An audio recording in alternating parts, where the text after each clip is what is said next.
প্রিয় ছাত্রছাত্রীগণ, আমি আজকে তোমাদেরকে বোঝাবো ওয়াজ ওয়ারের ব্যবহার। আজকের ভিডিওটা দেখার পরে তোমাদের ওয়াজ ওয়ারের ব্যবহারে কোনো রকম সংকোচ থাকবে না।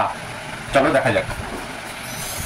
ওয়াজ WAS ওয়াজ এবং ওয়ার WERE। এখানে দেখো ওয়াজ বানানের মধ্যে 3টি অক্ষর আছে WAS, ওয়ার বানানে আছে 4টে অক্ষর WERE। এইবার আমরা তাহলে কি করব, কিরকম ভাবে কম যেটা আছে সেটা সিঙ্গুলারের ক্ষেত্রে ব্যবহার করব এবং বেশি অক্ষর যেটা আছে সেটা প্লুরাল নাম্বারের সঙ্গে ব্যবহার করব। এখানে দেখে নাও ওয়াজে যেহেতু 3টি অক্ষর আছে তাই সিঙ্গুলার সাবজেক্টের সঙ্গে আমরা ওয়াজ ইউজ করব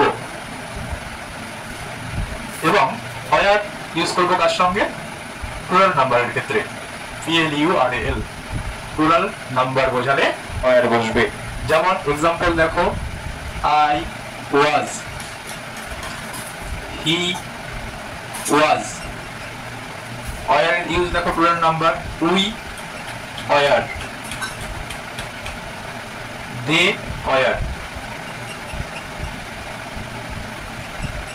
they were। আশা করি টিক্সটা বুঝতে পেরেছো। আর যদি বুঝতে না পারো অবশ্যই কমেন্ট করে জানাবে এবং ভিডিওটা দেখার জন্য অনেক ধন্যবাদ।